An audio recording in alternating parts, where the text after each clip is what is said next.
43,000 కోట్లని మీరు అంటున్నారు కదా, దాంట్లో 10 పైసలు భాగం మీరు ఇస్తారేమో చెప్పండి.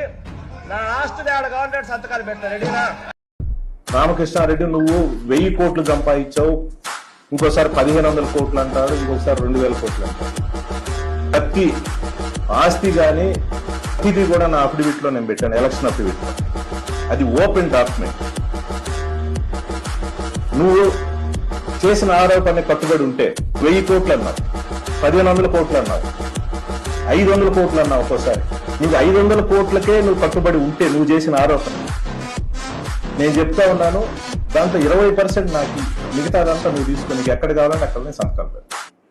ఇది వివాదం కాదు. నువ్వు చేసిన తప్పుడు ఆరోపణలకి నేను ఎక్కడ కావాలంటే అక్కడ సంతకం పెట్టు.